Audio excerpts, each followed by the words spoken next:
শামসুল হক ফরিদপুরি রহমতুল্লাহি আলাইহি বহুত বড় একজন বুজুর্গ ছিলেন, আপনারা নাম হয়তো শুনেছেন, সদস্য হুজুর হিসাবে সবাই চিনে। তিনি দীর্ঘদিন দারুল উলুম দেওবন্দে লেখাপড়া করেছেন। হুজুরের বাড়ি হলো এই যে গোপালগঞ্জের গহরডাঙ্গা। হুজুর একদিন যাবেন ঢাকা থেকে গহরডাঙ্গায়, নৌকায় উঠছেন। এই নৌকায় যখন উঠছেন তখন রাত হয়ে গেছে, ওনার বাড়ি পর্যন্ত নৌকায় পৌঁছায় দেবে। মাঝিও হুজুরের বাড়ি চিনে, অনেক প্যাসেঞ্জার নৌকায় উঠলো, ঘাটে ঘাটে মানুষকে নামায়া হুজুরের ঘাটটা একবার সব শেষে মাঝি কয়, হুজুর আমি রাত 6টা বাজুক আমি আপনারে বাড়ি পৌঁছায় দিব, হুজুর আমি আপনারে চিনি, হুজুর একটু দোয়া করবেন। হুজুরের ঠিক আছে বাবা চলো। কনকনে কুয়াশার রাত, শীতের রাত, কুয়াশা, দেখাও যায় না ঠিক মতো, যাইতেছে মানুষ ঘাটে ঘাটে নামছে। হুজুরের ঘাট সবার পরে, আরও বেশ সময় লাগবে হুজুরের ঘাটে যাইতে। ওই অবস্থায় হুজুর বলতেছে, বাবা মাঝি আমারে তুমি এখানেই নামায় দাও। কি কন? এখানেই নামায় দাও। কেন? বাবা আমার এখানে নামাও। হুজুর এটা তো আপনার ঘাট না, এখানে যদি আপনি নামেন তাহলে আপনাকে বিশাল বড় একটা হাওর পায়ে হেঁটে যাওয়া লাগবে, আর এত রাত, প্রচণ্ড কুয়াশা, কিছু দেখা যায় না। হুজুর কেন আপনি এই কাজ করবেন? আপনার ঘাটে নৌকা যাবে। হুজুর বলতেছে, বাবা তুই বুঝবি না, তুই আমাকে এখানে নামায় দে, দ্রুত নামা, আমার কাজ আছে, এখানে নামা, আমি হাওরটা পাড়ি দিয়ে পায়ে হেঁটে যাব। মাঝি অবাক হয়ে গেল। মাঝি মনে মনে কয়, আমি চিন্তায় পড়ে গেলাম, হুজুরের এত রাতে কাজ কি? এত রাতে হাওরে হুজুরের কাজ কি? কয় তাহলে ঠিক আছে আমি নামাব ঠিক, কিন্তু আমি পিছনে পিছনে যাব। হুজুর কি কাজ করে একটু দেখার জন্য হুজুরকে নামায় দিল মাঝি। পিছনে পিছনে মাঝিও নামলো। হুজুরে দেখেন নাই, মাঝি দেখতেছে, কয় আমি দেখলাম হুজুর সামনের দিকে হাঁটতেছেন, প্রচণ্ড কুয়াশা, ভালো করে দেখাও যায় না, আমাকে হুজুর দেখেন না, পিছনে আমি হুজুর খেয়াল করেন নাই, আমি একটু দূরে অবস্থান করতেছিলাম, আমি তো ঝাপসা ঝাপসা হুজুরকে দেখতেছি, যাইতেছেন, একটু পরে তাকায় দেখি নামাইলাম আমি একজন, কিন্তু কিছুক্ষণ পরে দেখি হুজুরের ডানে বামে সামনে পিছনে শত শত মানুষের আওয়াজ। আমি অবাক হয়ে গেলাম, অবাক, ভয় পেয়ে গেলাম। নামাইলাম আমি একজন মানুষ, কিন্তু ওনার ডানে বামে এত মানুষের আওয়াজ, এরা কারা, এদের পরিচয় কি? পিছনে পিছনে আমি যাইতেছি, হুজুর ওদের সাথে কথা বলতেছেন, আর ওরা হুজুরকে, একজন মন্ত্রী মিনিস্টার যেভাবে হাঁটি এইভাবে হুজুরকে সামন দিক দিয়ে রাস্তা দেখে দেখে নিয়ে যাইতেছে। বাড়ি পর্যন্ত যাওয়া মাত্রই আমি দেখলাম লোকগুলা আর কেউ নাই, সবাই অদৃশ্য হয়ে গেল। হুজুর ঘরের ভিতরে ঢুকবেন, আমি যাই এই সালাম দিয়ে দিলাম, আসসালামু আলাইকুম ওয়া রাহমাতুল্লাহ। হুজুর আমাকে দেখে বলতেছেন, বাবা তুমি এখানে কেমন করে? কই হুজুর আমি তো আপনার পিছনে পিছনে আসছি। কেন আসছো? কি জন্য আসছো? কি দেখছো? কয় হুজুর আমি যা দেখছি আমার ভিতরে পানি নাই, কলিজায় পানি নাই, আমি তো প্রচন্ড ভয় পাইছি হুজুর। হুজুর আগে বলুন এরা কারা? আমি নামাইলাম আপনাকে একা, কিন্তু এত মানুষ, এরা কারা, কি এদের পরিচয়? এবার হুজুর বলতেছে, বাবা আমি বলতে পারি তোর কাছে এক শর্তে, বাবা আমার জীবদ্দশায় কারো কাছে কিছু বলবা না, কারো কাছে কিছু বলবা না। সে বলতেছে ঠিক আছে হুজুর আমি বলবো না। খাঁটি আল্লাহওয়ালারা তাদের নিজেদের কারামত কারো কাছে বলে না, কেউ দেখলে সেটা বলতেও নিষেধ করে, ঠিক কিনা জোরে বলেন? আর ভেজাল যত জায়গায় আছে খালি সাইনবোর্ড আর অ্যাডভার্টাইজ, ভেজাল যত আছে, আশিক রসুল, মাহবুবে খুদা, গাউসে হামদানি, কুতুবে রব্বানি, সারাসুল্লি সুলকানি, নাম আর খুঁজে পাওয়া যায় না। নাম কই গেল?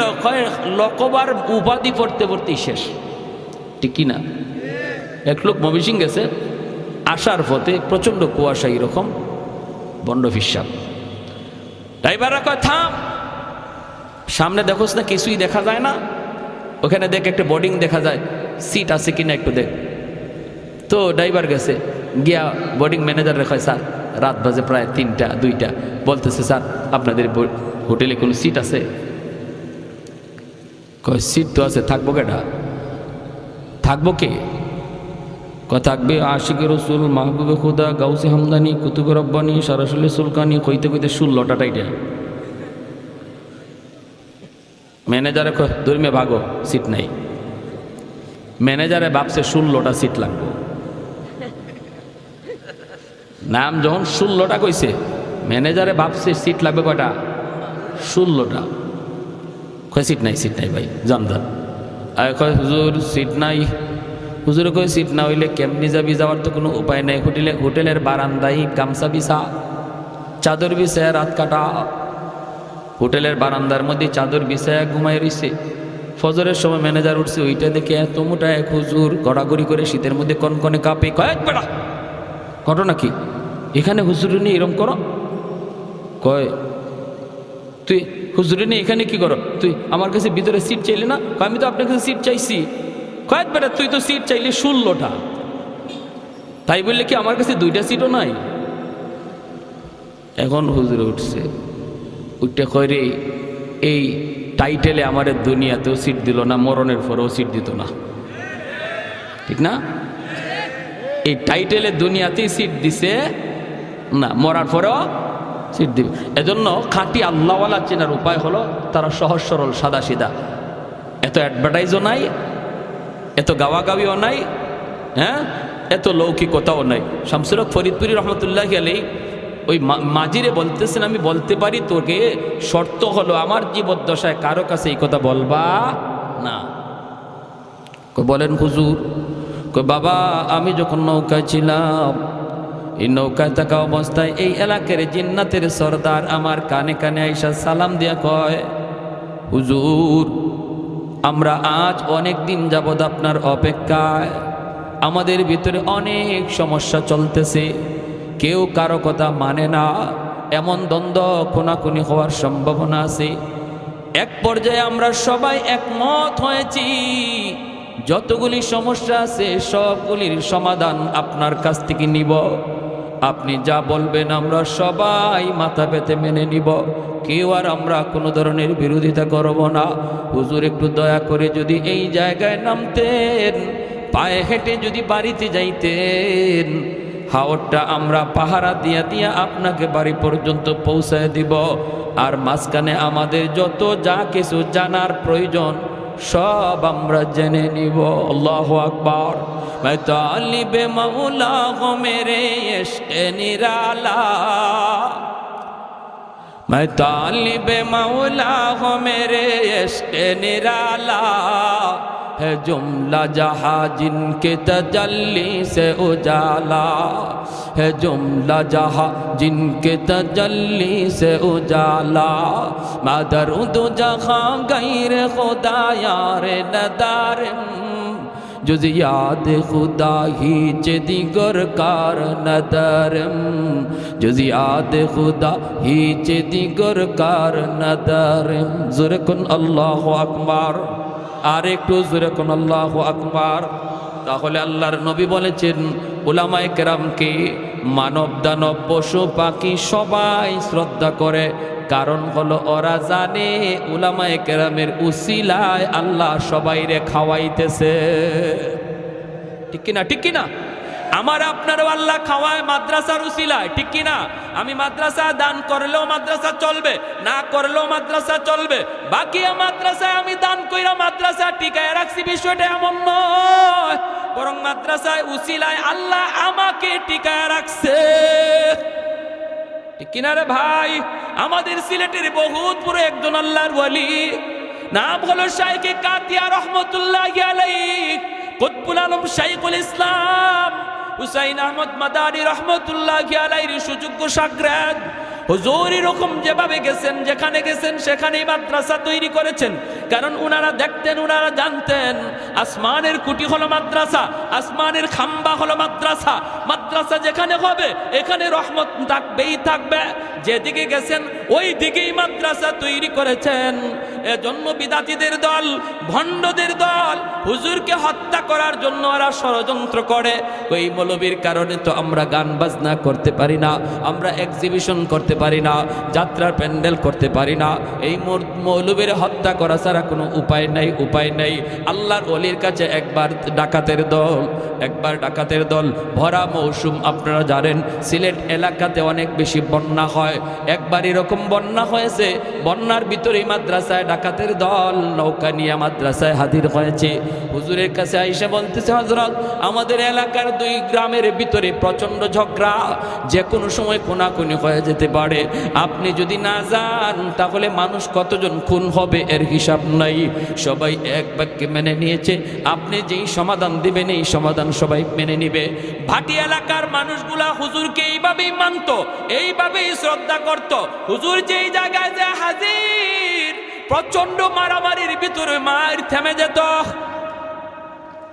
চতুর্দিকে উপরের দিকে এরকম ভাবে ফায়ারিং হচ্ছে, কিন্তু আল্লাহর ওলি মাঝখানে যে যদি দাঁড়াইতেন, সাথে সাথে দোনো পক্ষের রাগ গুসা পানি হয়ে যাইত। আল্লাহু আকবার।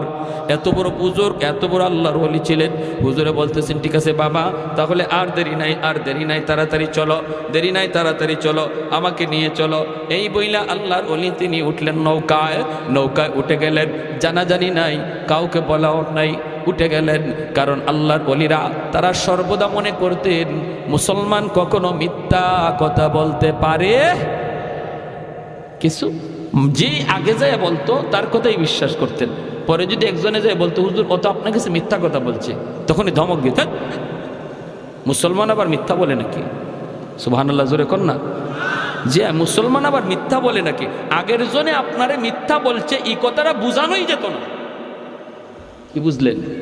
আমরাও মুসলমান, তারাও তো মুসলমান, ঠিক না?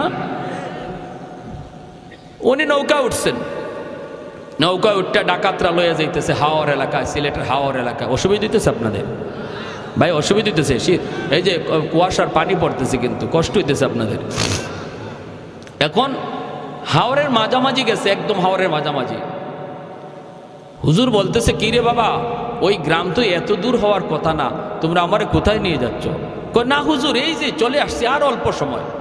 মূলত ওদের টার্গেট হলো একদম হাওরের মাঝামাঝি নিয়ে হুজুরকে একদম জবাই করবে, জবাই করে হাওরে ফেলাই দিবে।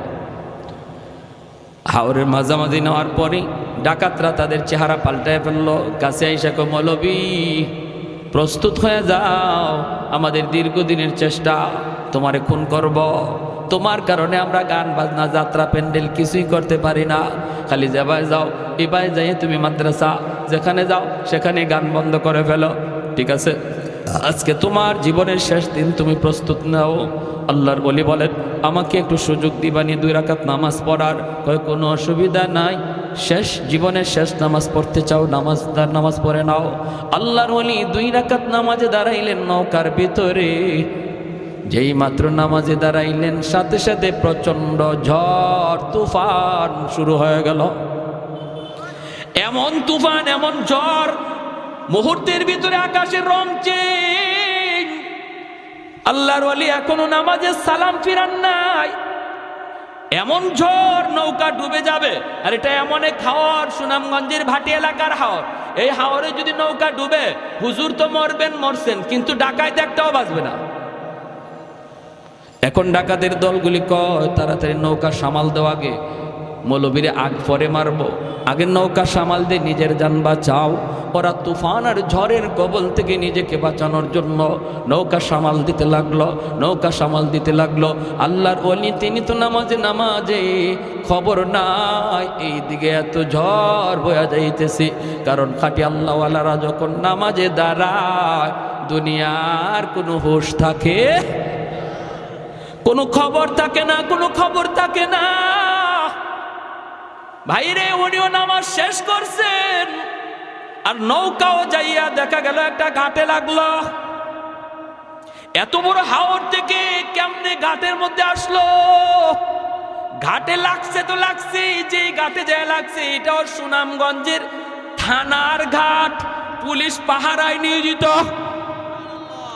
নৌকা প্রায় 4টা বাজে একটা নৌকা ঘাটে লাগছে ঝড় তুফানের ভিতরে। পুলিশ টর্চ মাইরা মাইরা দৌড়ে আসতেছে। আই সেই পুলিশ যখন নৌকার মধ্যে টর্চ মারছে, মাইরে দেখে আল্লাহর কুতবে জামান শাইখে কাতিয়া রাহিমাহুল্লাহ। যেই মাত্র হুজুরে দেখছে, এমনি পুলিশেরা দৌড় দিয়া গেল, হুজুর আপনি এত রাতে নৌকায় কেন, আর এরা কারা? যেই মাত্র কইছে এরা কারা, ডাকাতের দল দিশা বিশা পায় না, কোথায় থানার, আমরা ছিলাম কোথায়, কেমনে থানার ঘাটে এসে লাগলো, হায় আমরা কার বিরুদ্ধে লাগছিলাম। হুজুরের পায়ে পইরা পা ধইরা মাপ চাওয়ার কই হুজুর জীবনের জন্য তওবা করলাম, গুনাহ তো সারছি আজীবন আপনার খাদেম হইয়া থাকবো। আমাদেরকে আজকের মতো বাঁচান। যেই পুলিশেরা কই হুজুর এরা কারা আপনার পা ধরতেছে, হুজুরে বলতেছেন না কোনো অসুবিধা নাই, এরা সব আমার খাদেম, নৌকা ভুল করে এখানে চলে আসছে, একটা অন্যায় করেছে তাই মাপ চাইতেছে। আল্লাহু আকবার। পুলিশদের কাছে পরিচয় দেন নাই ওরা যে ডাকাত।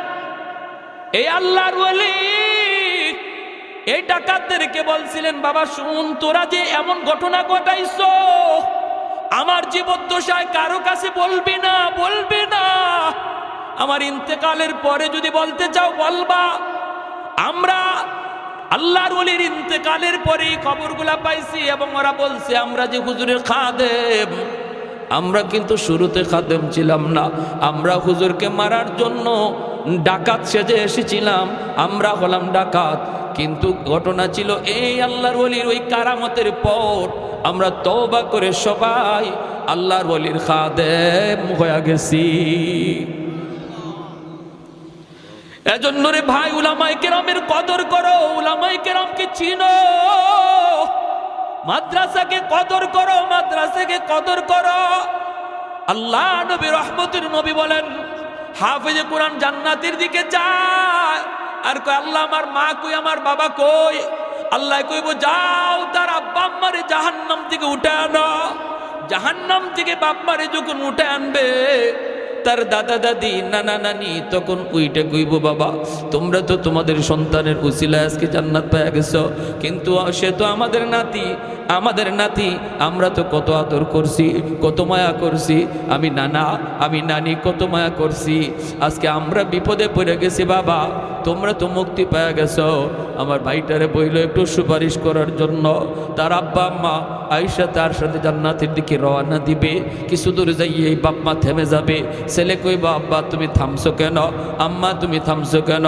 তখন মায় কানবো বাবায় কানবো, কান্দা কইব বাবা তুমি যদি তোমার বাপ মা সারা জান্নাতে না যাও আমরাও আমাদের বাপ মা সারা জান্নাতে যাইব না। তখন আল্লাহ কইব যাও তার দাদা দাদি নানা নানিরে তুইলা আনো। দাদা দাদি নানা নানিরে তুইলা আনার সময় এলাকার মানুষেরা তাদেরকে দইরা বলবে বাইরে তোমরা তো মুক্তি পেয়ে গেছো নাতির সুপারিশে, কিন্তু আমরা ওই এলাকার মানুষ যে এলাকার মাদ্রাসায় পইরা তোমাদের নাতি হাফেজ হইছে আলেম হইছে, আমরা ওই এলাকার মানুষ, আমরা মাদ্রাসাকে কদর করতাম, আমরা তার থাকার জায়গা করে দিছিলাম, খানার ব্যবস্থা করে দিছিলাম, আমরা তার সহযোগিতা করেছিলাম। একটু যায়া বইল মালিকের কাছে আমাদের জন্য যেন একটু সুপারিশ করে। দাদা দাদি নানা নানি আইসা ওই মানুষগুলার কথা তারে শোনাবে। তখন সে আল্লাহর কাছে কইব মালিক যাদের সহযোগিতায় আমি কোরআন সিনায় নিয়েছি ওই মানুষগুলাকে যদি আমার সাথে না দেও আমি জান্নাতে যাইমু না। আল্লাহ পাক তখন কইব যাও মানুষগুলোর জাহান্নাম থেকে উঠে আনো। উঠে আনার পরে একজনে কইব হুজুর আপনি আমারে চিনছেননি, আনাল্লাযী সাকাইতুকা মা, আমি আপনাকে একদিন এক গ্লাস পানি পান করাইছিলাম।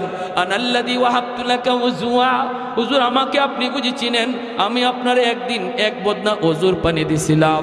নবী বলেন এইভাবে অসংখ্য মানুষ, কেউ কইব এক বস্তা দুই বস্তা চাউল দিছি, কেউ কইব আমি 1000 টাকা দিছি, আপনি যেই মাদ্রাসায় পড়ছিলেন এই সহযোগিতা পাইয়াছি না আপনি কোরআন নিছেন। আল্লাহ পাক কইব ফেরেশতারা আমার কোরআনের পাখিরে যতজনে চিনতেছে আর সে যতজনকে চিনে কোরআনের ইজ্জতের খাতিরে বরযাত্রীর মতো তার সাথে জান্নাতে দিয়া দাও। ও মালিক তোমার দেওয়া আমানত কেন বাপ মা খেয়ানত করলো, আমার হোক কেন বাপ মা নষ্ট করলো, ডাকো আজ আমার মাকে ডাকো, আজ আমার বাবাকে ডাকো। আল্লাহ আমার মা বাবাকে ডাক দাও। রব্বানা আতিহিম দিরফাইনি মিনাল আযাব ওয়ালআনহুম লানান কাবীরা। কইব আল্লাহ আজ আমি জাহান্নামী হলাম, আমার বাপ মার ভুল সিদ্ধান্তের কারণে আজ আমি জাহান্নামী হয়েছি।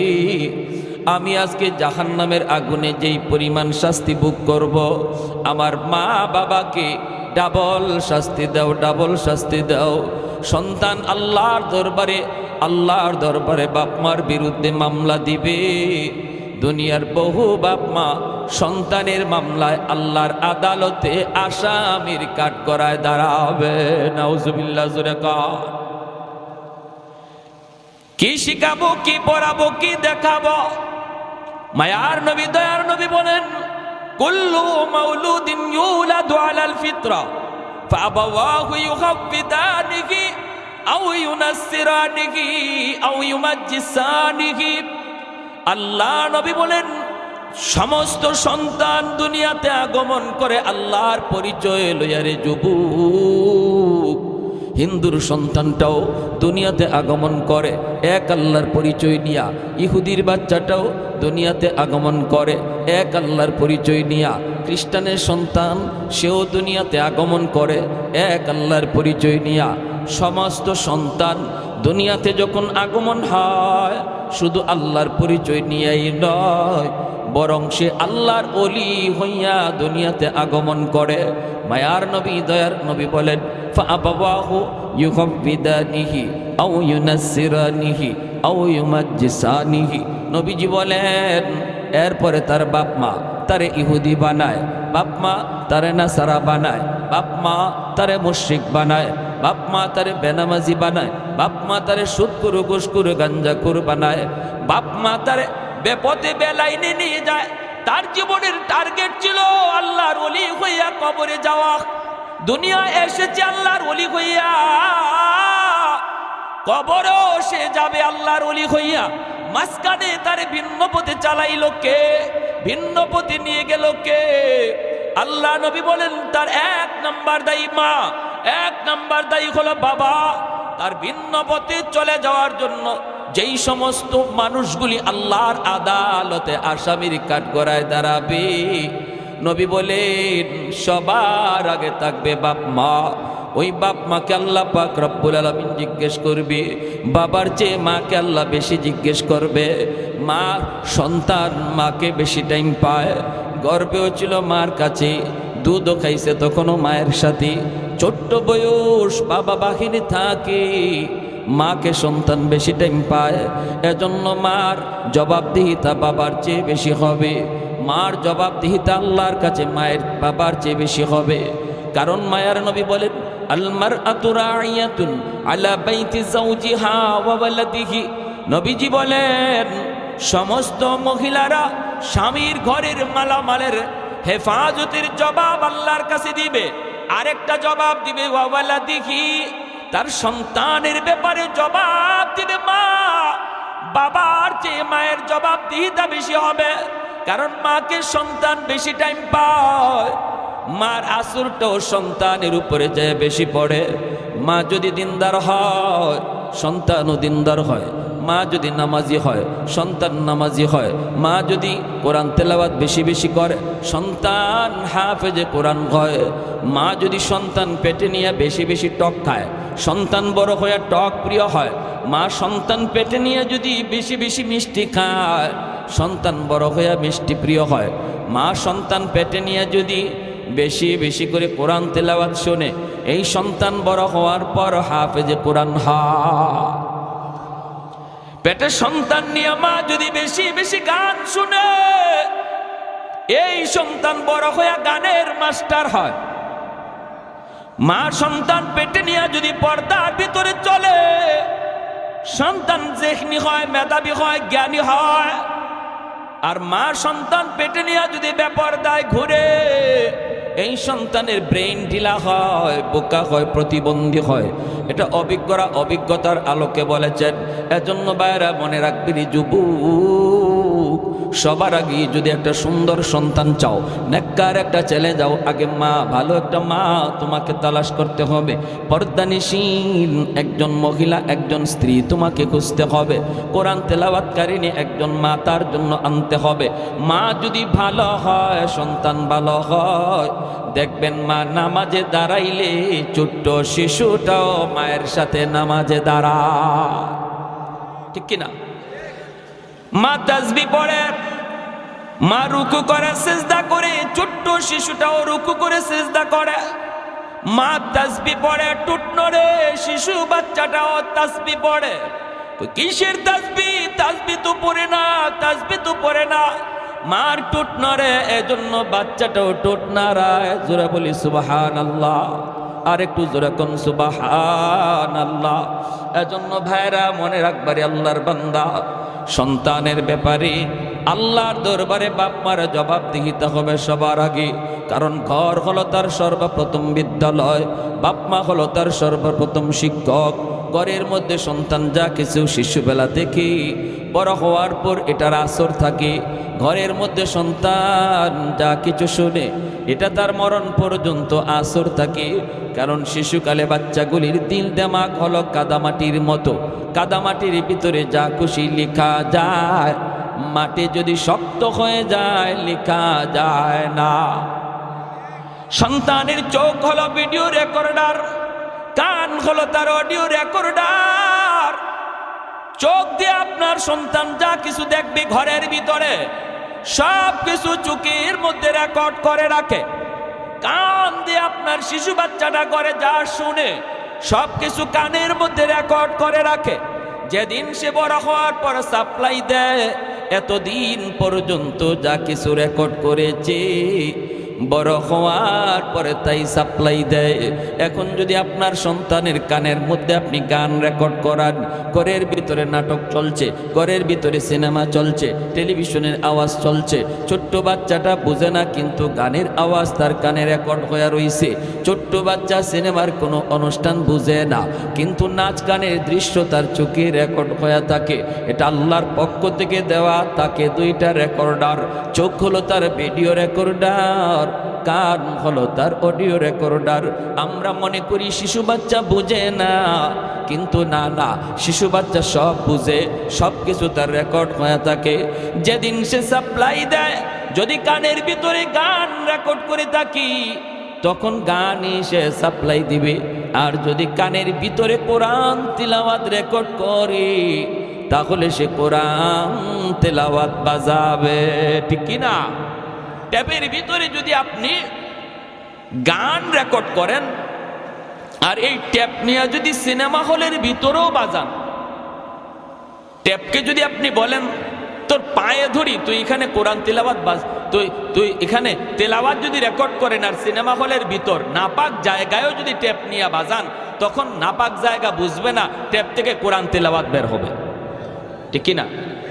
আর যদি ট্যাপের মধ্যে আপনি গান রেকর্ড করেন, মসজিদের ভিতরে নিয়ে ট্যাপ ঢুকান আর বলেন ট্যাপ তোর পায়ে ধরে বলতেছি, এটা মসজিদ আল্লাহর ঘর, তুই গান বাজবি না, আপনার কথা ট্যাপ শুনবে? শুনবে?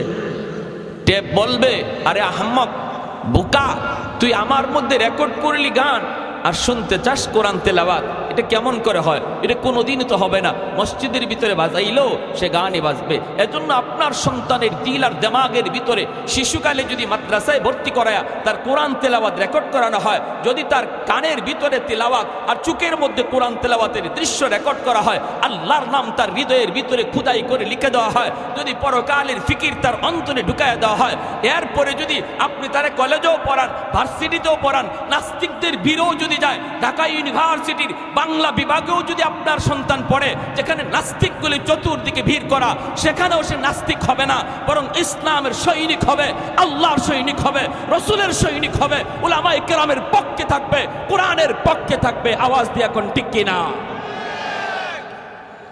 আর যদি শিশুকালে দিন না শিখান, শিশুকালে যদি তার দিন না শিখান, শিশুকালে যদি তার কোরআন না শিখান, শিশুকালে যদি তার ইসলাম না শিখান, তাহলে এই ছেলে বড় হওয়ার পর যত চেষ্টাই করেন লাইনে থাকবে না, সে বেলাইনে চলে যাবে। বাপমার সাথে বেয়াদবি করবে, আলেম ওলামার সাথে বেয়াদবি করবে, মাদ্রাসার সাথে বেয়াদবি করবে, নামাজ পড়বে না, হালাল হারাম চিনবে না, হ্যাঁ যা পাইবে তাই খাবে, ঠিক কিনা? জোরে কর প্যারে হাজিরিন। এজন্য বলি মনে রাখবেন, শিশুকালে 5 বৎসর মিনিমাম মাদ্রাসায় বাচ্চাটারে পড়ান।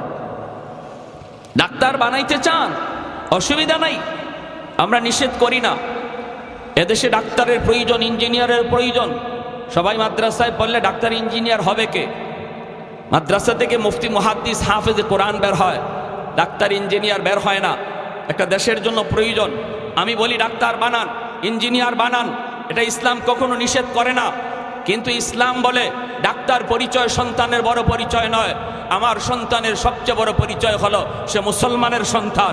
এজন্য সবার আগে মুসলমানই শিখাইতে হবে। আওয়াজ দিয়ে বলেন ঠিক কিনা? সবার আগে মুসলমানই শিখাও।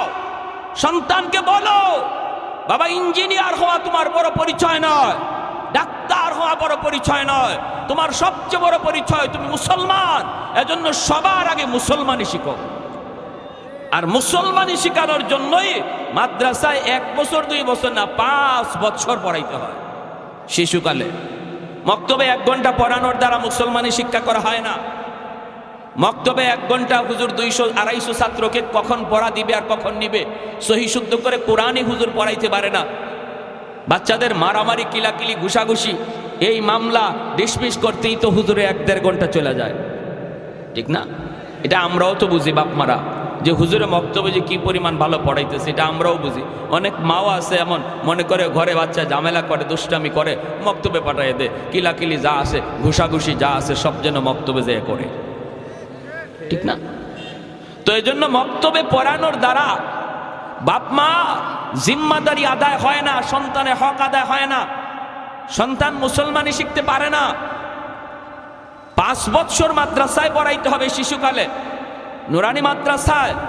আর আলহামদুলিল্লাহ এখন মাদ্রাসাগুলিতে 5 বছর শিশুকালের, এই যে শিশুকালের 5 বছর 1 থেকে 5 পর্যন্ত মাদ্রাসায়ও স্কুলের সমমানের অঙ্ক ইংরেজি সিলেবাস রাখা হয়েছে।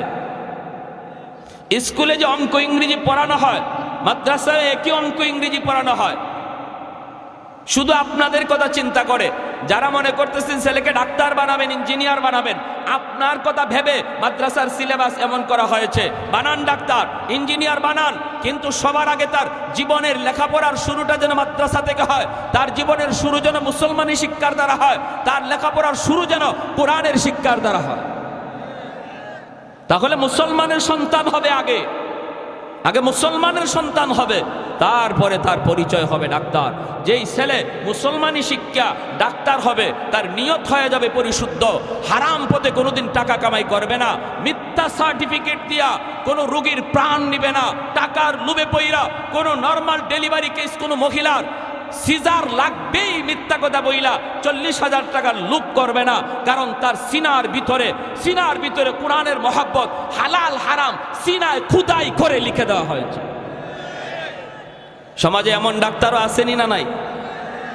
নর্মাল ডেলিভারি হবে এটা ডাক্তার ভালো করে জানে, এরপরেও বিল বেশি আসবে না যদি সিজার করা না হয়। তাই ডাক্তার রিপোর্ট দেয় সিজার করতেই হবে, না করলে বাচ্চাও মারা যাবে, মাও মারা যাবে।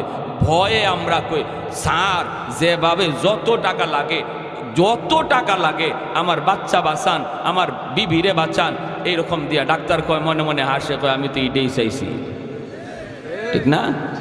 ডাক্তার মনে মনে কয় আমি তো এটাই চাইছি।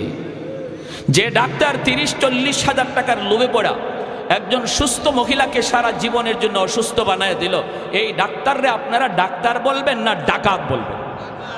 আওয়াজ আসতে হইছে, জোরে কর। ডাক্তার না ডাকাত? কেন? কার তার জীবনের শুরুটা কোরআন শিক্ষার দ্বারা হয় নাই। এমন ডাক্তারের বাবা হওয়ার চেয়ে না হওয়া ভালো, এমন ডাক্তারের দাদা হওয়ার চেয়ে না হওয়া ভালো। আর যদি কোরআন শিক্ষায়া ইসলামী জিন্দেগি তারে মুসলমানের সন্তান বানাইয়া তারে ডাক্তার বানাইতেন, তাহলে এই ডাক্তারের নামে বাপ মার সুনাম হতো। আর এখন কইব যখন এই ধরনের ডাকাতি করবো তখন ওই হয়তো ডাকাতের বাপ যায়, ডাক্তারের বাপ কইব না, ওই ডাকাতের বাপ যায়, ঠিক না? ইঞ্জিনিয়ার হইছে রড না দিয়া ব্রিজ বানাইতে গিয়ে বাঁশ ঢুকাই দিছে,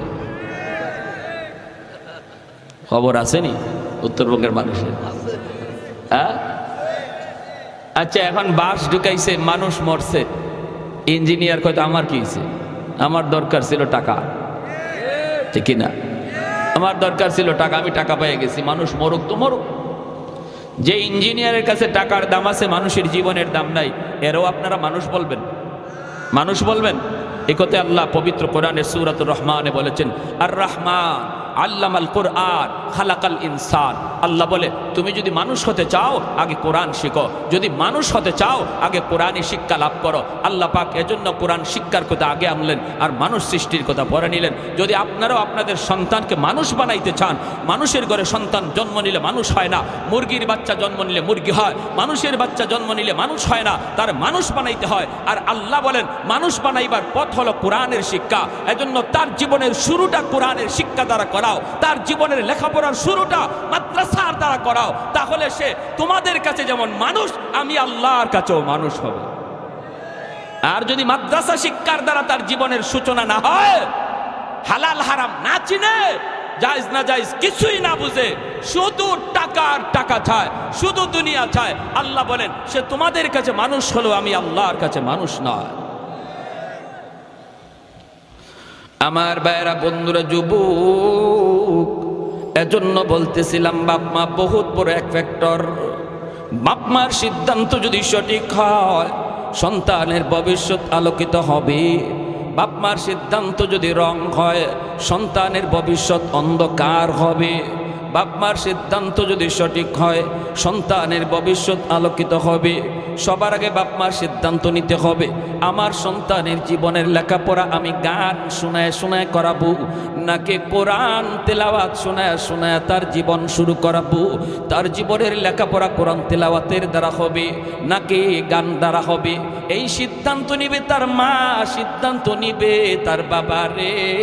মায়ার নবী বলেন যদি এই সিদ্ধান্তে বাপ মা সঠিক সিদ্ধান্ত দেয়, তাহলে সন্তানের ভবিষ্যৎ আলোকিত হবে। আল্লাহর আদালতে আসামির কাঠগড়ায় দাঁড়াইতে হবে না। আর যদি সিদ্ধান্ত রং হয়, তাহলে সন্তান পথভ্রষ্ট হবে, সন্তানের ভবিষ্যৎ অন্ধকার হবে। কিয়ামতের ময়দানে আল্লাহর দরবারে এই সন্তানের মামলায় বাপ মা আসামি হওয়া লাগবে। কিয়ামতের ময়দানে বহু বাপ মা সন্তানের মামলায় আটকা পড়ে যাবে। তার নামাজ, তার রোজা, তার হজ, তার জিন্দগির ব্যক্তিগত আমল বড় ভালো ছিল, কিন্তু সন্তানের হক আদায় না করার কারণে বহু বাপ মা আল্লাহর আদালতে কাঠগড়ায় দাঁড়ায় থাকবে, বাঁচবার কোনো পথ থাকবে না। ওই দিন কিন্তু সন্তান বিন্দু পরিমাণ মায়া করবে না। আল্লাহ বলবেন বান্দারে, নামাজ তোমার এক ওয়াক্ত কাজা হয়েছে, আমি আল্লাহ মাফ করে দিলাম। রোজা তোমার এক ওয়াক্ত কাজা হয়েছে, যাও আমি আল্লাহ মাফ করে দিলাম, এটা আমার হক।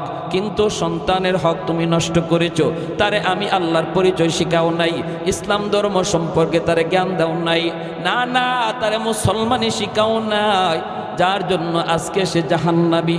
আমার আদালতে তোমার বিরুদ্ধে মামলা দায়ের করেছে, এই মামলার ব্যাপারে আমি আল্লাহ কিছু জানি না। যেভাবে পারো সন্তানের কাছ থেকে মামলা ডিসমিস করো। বাবা সন্তানের কাছে মাপ চায়, মা সন্তানের কাছে মাপ চায়, কিন্তু সন্তান ওই দিন মাপ দিবে না। হাসরের মাঠে সন্তান বাবাকে চিনবে না, বাবা সন্তানকে চিনবে না। যেই সন্তানের জন্য শরীরে রক্ত পানি করলাম, যেই সন্তানের জন্য রাতকে দিন বানাইলাম, এই সন্তান হাসরের মাঠে বাবার পরিচয় দিবে না, মার পরিচয় দেবে না। সন্তান চাইবে বাপ মারে বিপদে ফেলাইয়া কেমন করে নিজে বাঁচতে পারে, বাবাই চাইব দুষ্টা সন্তানের ঘাড়ে চাপাইয়া কেমন করে বাবা বাঁচতে পারে। স্বামী চাইব স্ত্রীর ঘাড়ে দোষ চাপাইয়া নিজে বাঁচতে, স্ত্রী চাইব স্বামীর ঘাড়ে দোষ চাপাইয়া নিজে বাঁচতে। এইভাবে হাসরের ময়দানে সবাই শুধু ইয়া নফসি করবে, কেউ কারো দিকে কোনো খেয়াল রাখবে না। এমনকি নবীরা পর্যন্ত আব্বা আমার কোথায় এই কথা বলবে না। নবীরা পর্যন্ত মালিক আমার মা কোথায় এই কথা হাসরের মাঠে বলবে না। দুনিয়াতে কোনো মানুষ আল্লাহ আমার মা কই, বাপ কই হাসরের মাঠে বলবে না। সবাই শুধু নিজের জন্য ইয়া নফসি বলবে। আল্লাহ আমাকে বাঁচাও।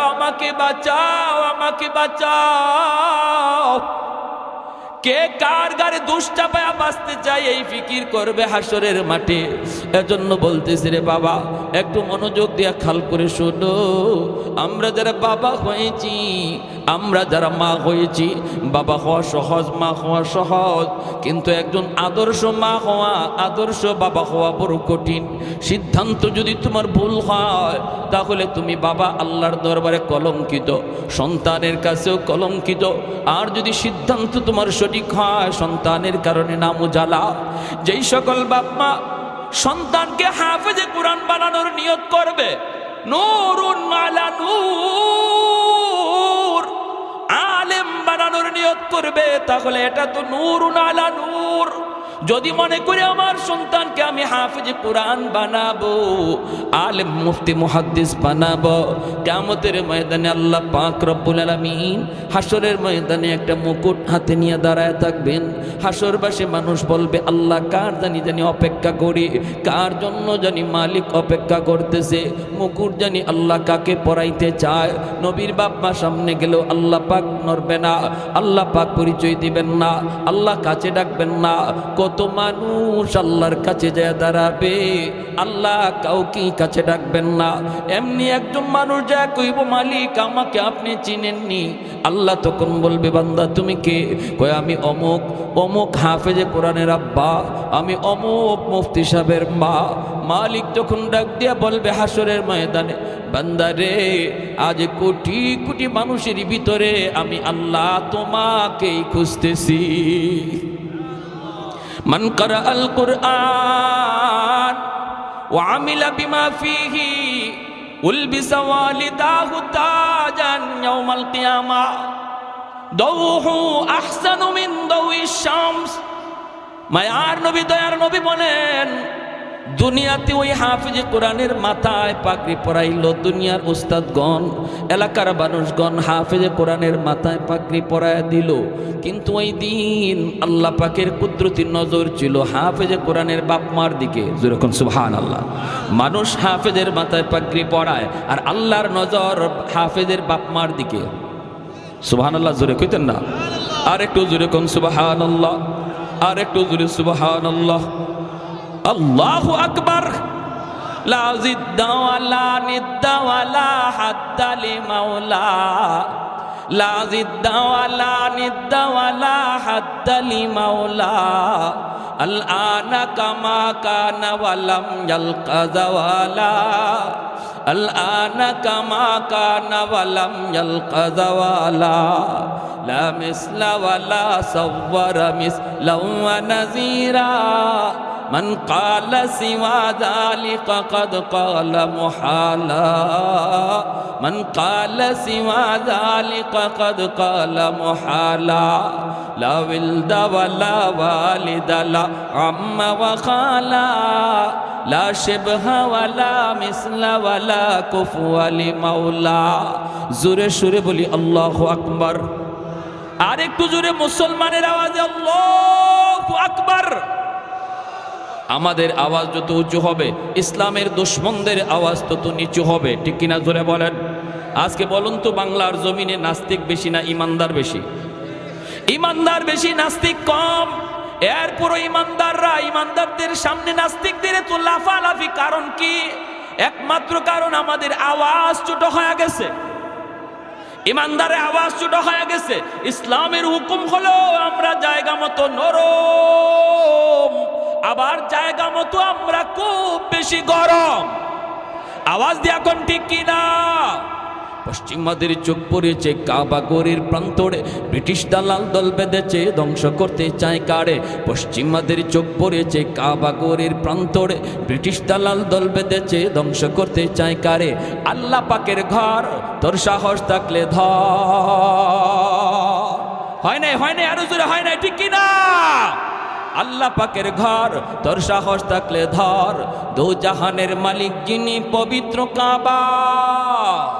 ওই আরবের দিন বাঁচাতে সত্য ন্যায়ের মুক্তি চাই। মুহাম্মদের বাহিনী আজ আসলে তোদের রক্ষা নাই।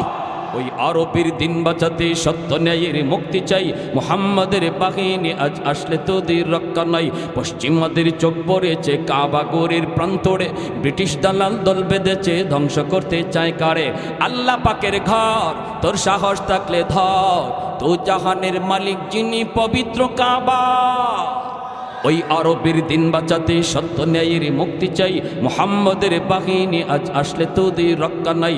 ওই আরবের দিন বাঁচাতে সত্য ন্যায়ের মুক্তি চাই, মুহাম্মাদের বাহিনী আজ আসলে তোদের রক্ষা নাই।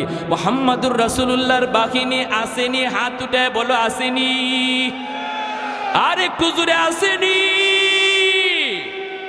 একটু দাঁড়াও, জেগে উঠু ওহি মুসলমান, আর কতদিন দিন ইসলামের সইবে অপমান। ঠিক না, ঠিক না? একটু দাঁড়াও, জেগে উঠু ওহে মুসলমান, আর কতদিন দিন ইসলামের সইবে অপমান। রক্ত দিয়ে পবিত্র ওই মক্কা মদিনা, সেই জমিনে সিনেমা হল চলতে পারে না। রক্ত দিয়ে পবিত্র ওই মক্কা মদিনা, সেই জমিনে সিনেমা হল চলতে পারে না। নূর মক্কার ইসলাম তার তাকলো কি আর দাম, বন্দিশালায় তাকে যদি কাবার ইমাম। ওই আরবের দিন বাঁচাতে সত্য ন্যায়ের মুক্তি চাই, মুহাম্মাদের বাহিনী আজ আসলে তোদের রক্ষা নাই। ওই আরবের দিন বাঁচাতে সত্য ন্যায়ের মুক্তি চাই, মুহাম্মাদের বাহিনী আজ আসলে তোদের রক্ষা নাই। পশ্চিমাদের চোখ পড়েছে কাবা গড়ের প্রান্তরে, ব্রিটিশ দালাল দল বেঁধেছে ধ্বংস করতে চায় কারে। আল্লাহ পাকের ঘর তোর সাহস থাকলে ধর, তো জাহানের মালিক যিনি পবিত্র কাবা। ওই আরবের দিন বাঁচাতে সত্য ন্যায়ের মুক্তি চাই, মুহাম্মাদের বাহিনী আজ আসলে তোদের রক্ষা নাই।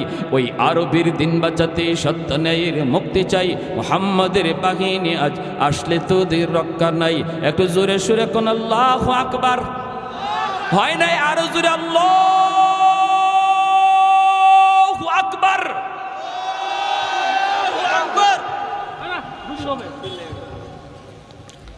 কি ভাই, ভয় পাইছেন? কেউ লালমনিরহাটের মানুষ ভয় পাইছেন? আমরা কার সৈনিক? আরো জোরে কার? আল্লাহ তুমি কবুল করো, জোরে বলি আমিন, আরো জোরে বলি আমিন। ভাইয়েরা আমার, এজন্য কি আমার এই পর্যন্ত আলোচনার নতিজা হলো, যদি বাপমা আল্লাহর আদালতে কাঠগড়ায় দাঁড়ানো থেকে বাঁচতে হয়, তাহলে সন্তানের জীবনের লেখাপড়া শুরু স্কুল থেকে না মাদ্রাসা থেকে করতে হবে? সবাই কথা কয় না। স্কুল থেকে না মাদ্রাসা থেকে? স্কুলে ফরাইলেও মাদ্রাসা থেকে, ঠিক না?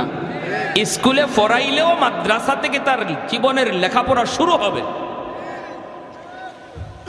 ইসলামী শিক্ষা, মুসলমানি শিক্ষা লাভ করার পর তারে ডাক্তার বানাবো। কারণ আমার সন্তানের বড় পরিচয় ডাক্তার নয়, সবচেয়ে বড় পরিচয় সে মুসলমান। এজন্য সবার আগে মুসলমানই শিখতে হবে। আর এজন্যই মাদ্রাসাগুলোতে, স্কুল কলেজের অঙ্ক ইংরেজি রাখা হয়েছে।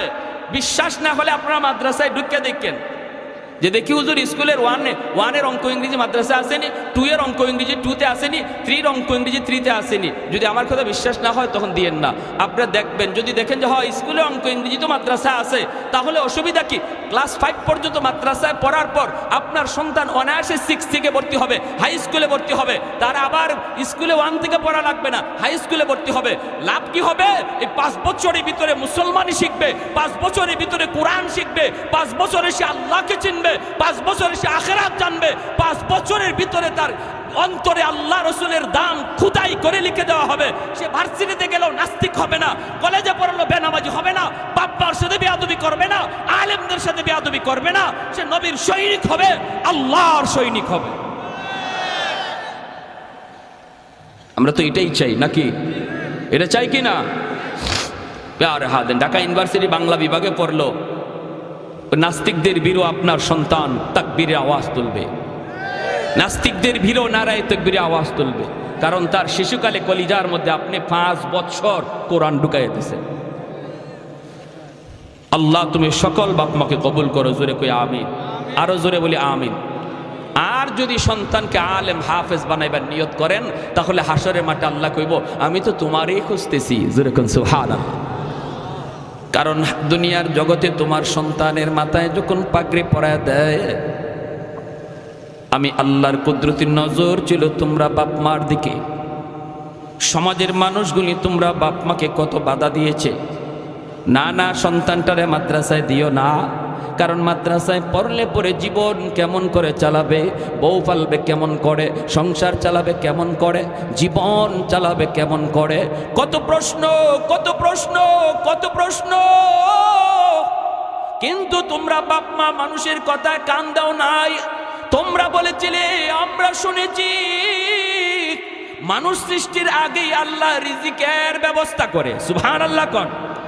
আল্লাহ মানুষ সৃষ্টির আগেই রিজিকের ব্যবস্থা করে। আমার আব্বা আমাকে যখন মাদ্রাসায় দেন, আমার চাচারা বিরোধিতা করেছেন। আমার চাচারা বলেছেন, পোলাটারে আপনি কেমন করে মাদ্রাসায় দিতেছেন, আমি ক্লাস 5-এ বৃত্তি পেয়েছিলাম, এত একটা ভালো লেখাপড়ার মধ্যে স্কুলের মধ্যে ফার্স্ট পেয়েছিলাম। আমার আব্বা আমাকে সর্বপ্রথম স্কুলে ভর্তি করেছিলেন। কেন করেছিলেন এর কারণটা আমি বলি। আমাদের সময়ে মাদ্রাসার এই সিলেবাস ছিল না, বর্তমানে যে সিলেবাস অঙ্ক ইংরেজি মাদ্রাসায় ঢুকানো হয়েছে, আমাদের সময়টাতে এমন ছিল না রে যুবক, কেমন ছিল না। এজন্য আমার আব্বা অঙ্ক ইংরেজিতে একটু ভালো থাকার জন্য আগে আমার এক প্রাইমারি স্কুলে পড়াইছেন, আর বলছেন বাবা লেখাপড়া হবে তোমার জীবনের শেষ হবে লেখাপড়া মাদ্রাসায়। শুরুটা করলাম অঙ্ক ইংরেজি কিছুটা ধারণা নেওয়ার জন্য। আমি স্কুলে যেতাম আর কানে কানে শুনতাম শুধু মাদ্রাসা মাদ্রাসা মাদ্রাসা। আব্বা আমার সকালে নিয়ে যেতেন স্কুলে, বিকালে নিয়ে যেতেন মাদ্রাসায়। মাদ্রাসায় গিয়ে মাদ্রাসার ক্লাসগুলি দেখতাম, ছাত্রদের সাথে বইতাম। আমার চাচারা যখন বিরোধিতা করলো, পুলাটার জীবন বুঝি শেষ। হ্যাঁ, আপনি এত ট্যালেন্ট একটা পুলারে মাদ্রাসায় দিয়া দিলেন। আমার আব্বা কয়, কেন কি হয়েছে? কয় জীবন পালবে কেমন করে। আব্বা বলেছিলেন, উলামায়ে কেরামের জবানে শুনেছি মানুষ সৃষ্টির আগে আল্লাহ রিজিকের ব্যবস্থা করে। জোরে কোন সুবহানাল্লাহ। অতএব আমার সন্তান কেমন করে চলবে, কেমন করে দুনিয়া কাটাবে, কেমন করে সংসার চালাবে, এই টেনশন আমার করা লাগবে না, কারণ এই টেনশন আমার করতে হবে না, আল্লাহ আগেই ব্যবস্থা করে রেখেছে। এজন্য আমার চাচারা যত বিরোধিতা করলো, আমার আব্বা সিদ্ধান্তের উপরে অটল। আমার সাথে যতজন স্কুলে পড়ছে একজনও মাদ্রাসায় ভর্তি হয় নাই, আমি একাই শুধু মাদ্রাসায় গিয়েছিলাম, আর ওরা সবাই হাই স্কুলে ভর্তি হয়েছিল। এজন্যই কিয়ামতের ময়দানে আল্লাহ বলবেন, ও দুনিয়ার হাফেজে কোরআনের বাপ মা, আলেমের বাপ মা, মানুষগুলি তোমার সামনেই সন্তান নিয়ে স্কুলে গেছে, কলেজে গেছে, কিন্তু তুমি স্রোতের উল্টা চলছো। মানুষ চলছে স্রোতের তালে তালে, নদীর স্রোত যেই দিকে চলতেছিল তুমি স্রোতের উল্টা হাঁটতেছিলা আমি আল্লাহকে পাওয়ার জন্য। এজন্য আজ তোমার ছেলের মাথায় পাগড়ি পরায় উস্তাদ, মানুষের নজর হলো তোমার সন্তানের চেহারায়, আর আমি আল্লাহর নজর হলো তোমরা বাপ মার দিকে। কিয়ামতের ময়দানে আমি আল্লাহ তোমাদেরকে নিজের হাতে পুরস্কৃত করব। এজন্য নবীর বাবার মাথায় আল্লাহ পাগড়ি পরাবে না, কিন্তু একজন হাফেজে কোরআন আলেমের বাপ মার মাথায় আল্লাহ নিজের হাতে পাগড়ি পরায় দিবে। একটু আওয়াজ দিয়া কোন সুবহানাল্লাহ।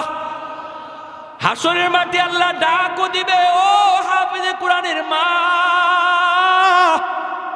ও মুফতি সাহেবের আব্বা, ও মুহাদ্দিস সাহেবের আব্বা, দুনিয়ার জমিনে মানুষ আপনারে যেই নামে ডাকছে, মানুষ যেমন ডাক দিছে ও মুফতি সাহেবের আব্বা, ও মৌলানা সাহেবের বাবা, ও ইমাম সাহেবের আব্বা, এইভাবে মানুষ আপনাকে সম্মানের সাথে ডাক দিয়েছে, নাম ধরে ডাক দেয় নাই। হাসরের ময়দানে আল্লাহর নবী বলেন, আল্লাহ পাক নিজে ওই দিন আব্দুর রহিম আব্দুল করিম কে ডাক দিবে না, বরং আল্লাহ নিজেও ডাক দিব, ও ইমাম সাহেবের আব্বা, ও হাফিজ সাহেবের আব্বা।